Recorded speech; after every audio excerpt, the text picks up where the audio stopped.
자, 불교하면 보통 뭐가 떠오르세요? 아마 대부분 종교나 아니면 좀 깊이 있는 철학, 뭐 이런 걸 생각하실 텐데요. 근데 만약에 이게 과학이라면 어떨까요? 네, 바로 그겁니다. 오늘 이 시간에는 불교를 아주 새로운 렌즈, 그러니까 고대의 의료 과학이라는 관점으로 한번 제대로 파헤쳐 보려고 해요. 아마 생각지도 못했던 이야기가 펼쳐질 겁니다. 우리가 흔히 생각할 때 종교랑 과학은 거의 물과 기름 같은 사이잖아요. 한쪽은 믿음을 얘기하고 다른 한쪽은 증거를 내놓으라고 하니까요. 뭐 깨달음이나 구원 같은 걸 어떻게 과학의 잣대로 증명하겠어요. 대부분은 그건 불가능하지 라고 생각하실 거예요. 네, 맞아요. 과학은 객관적인 사실을 다루고 종교는 그 너머의 의미를 찾죠. 각자 가는 길이 달라 보여요. 그런데 말이죠. 만약 어떤 종교의 최종 목표가 믿음 자체가 아니라 아주 실질적인 효과에 있다면 어떨까요? 그럼 얘기가 완전히 달라지지 않을까요? 바로 이 실효성이라는 단어가 오늘의 핵심입니다. 여기서 우리는 과학 중에서도 아주 특별한 분야, 바로 의학을 떠올리게 돼요. 의학의 세계에서는 사실 어떤 이론보다 더 중요한 게 있잖아요. 그게 뭐겠어요? 바로 환자를 낫게 하는 힘, 그러니까 실질적인 효과죠. 어떤 방법이든 환자를 고칠 수만 있다면 그게 최고의 가치가 되는 겁니다. 자, 바로 이 의학적인 관점으로 불교를 다시 보니까요. 와, 정말 새로운 그림이 펼쳐지는 거예요. 왜냐하면 불교는 인간의 근본적인 문제를 어떤 신학적인 죄로 보는 게 아니라 아주 명확하게 의료적인 질병으로 진단하고 있거든요. 불교가 진단 내린 그 병의 이름이 바로 번뇌입니다.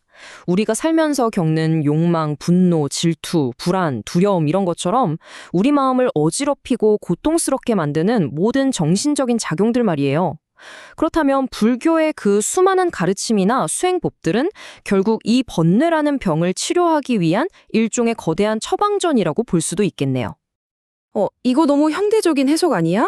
라고 생각하실 수도 있어요. 그런데요, 전혀 아닙니다. 이건 아주 오래전부터 불교 스스로가 가지고 있던 정체성 같은 거였어요. 초기 불교 경전들을 보면 세상을 하나의 거대한 병원처럼, 그리고 석가모니 부처를 위대한 의사, 다른 말로 의왕이라고 표현하고 있습니다. 이게 그냥 단순한 비유가 아니에요. 불교의 핵심 교리 체계 자체가 질병을 진단하고 원인을 찾고 치료하는 이 의학의 과정과 정말 놀라울 정도로 똑 닮아 있거든요. 그리고 그 증거가 고대 경전 속에 아주 선명하게 남아있다는 사실이 진짜 소름 돋을 정도로 놀랍습니다. 고대 경전인 돼지도론을 보면 그 핵심 비유가 정말 명확하게 나와요.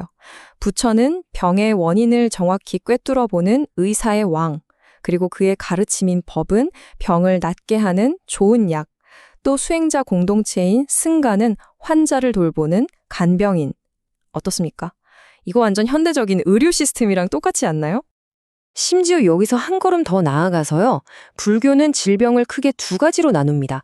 하나는 신병, 즉 마음의 병이고요. 다른 하나는 신병, 즉 몸의 병이죠. 욕망이나 분노 같은 번뇌는 당연히 마음의 병으로 보고 그 외의 모든 신체적인 질환은 몸의 병으로 진단하는 건데요. 이야, 이거야말로 몸과 마음을 따로 떼어놓지 않고 함께 보는 전인적인 진단 체계라고 할 수 있겠습니다. 자, 그럼 이런 비유적인 걸 넘어서 정말로 구체적인 의료 지식 같은 것도 경전에 담겨 있을까요? 네, 있습니다. 그것도 아주 구체적으로요. 지금부터 고대 경전 속에 숨겨진 이 놀라운 의료 기록들을 한번 같이 따라가 보시죠. 그 대표적인 예가 바로 돼지도론에 나오는 대치실단이라는 치료법인데요.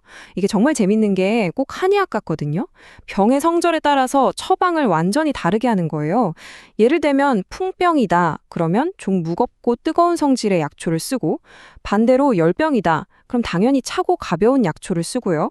또 냉병에는 뜨겁고 쓴 약초를 써라. 이렇게 아주 구체적으로 나와 있어요. 이거야말로 진짜 증상에 따른 맞춤형 처방이잖아요. 굉장히 과학적이고 체계적인 접근법이라고 할 수 있겠죠. 그리고 이런 의료 지식이 어느 한두 경전에만 나오는 게 아니었어요.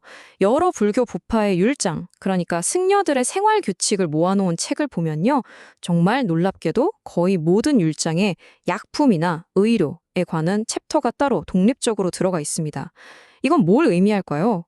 의료 활동이라는 게 초기 불교 공동체에서 그냥 해도 되고 안 해도 되는 선택사항이 아니라 아주 핵심적인 부분이었다는 강력한 증거인 셈이죠.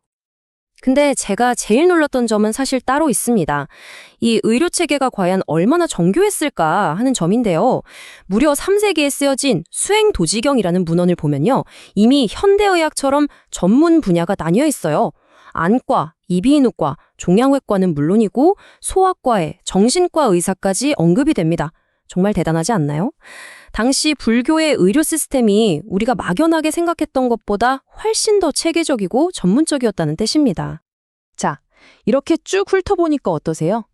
불교는 단순히 추상적인 교리를 말하는 걸 넘어서 인간의 몸과 마음이 겪는 고통을 실제로 치유하기 위한 아주 실용적이고 체계적인 시스템을 제시하고 있었던 겁니다.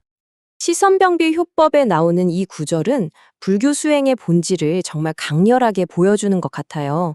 수행이라는 게 그냥 하면 좋고 아니면 많은 그런 선택의 문제가 아니라는 거죠. 중병에 걸린 환자가 의사의 처방을 따르듯이 내 머리에 붙은 불을 끄듯이 그만큼 절박하게 따라야만 하는 생명을 구하는 치료 과정이라는 겁니다. 결국 불교를 의료과학이라는 새로운 렌즈로 바라볼 때 우리는 뭘 발견하게 될까요? 바로 고통을 진단하고 그 원인을 파악하고 구체적인 치료법까지 제시하는 하나의 완성된 전인적 건강 시스템을 만나게 되는 겁니다. 몸과 마음은 하나로 연결되어 있다고 강조하는 이 고대의 지혜, 어쩌면 현대사회에서 그토록 찾아 헤매는 웰빙의 개념과도 깊이 맞닿아 있는 게 아닐까요? 오늘날 우리가 겪고 있는 수많은 마음의 병들 앞에서 이 수천 년 전의 처방전은 과연 어떤 해답을 우리에게 줄 수 있을까요? 고대의 지혜가 어쩌면 현대인의 마음을 치유하는 가장 새로운 의학이 될 수도 있지 않을까. 한 번쯤 깊이 생각해 볼 만한 질문인 것 같습니다.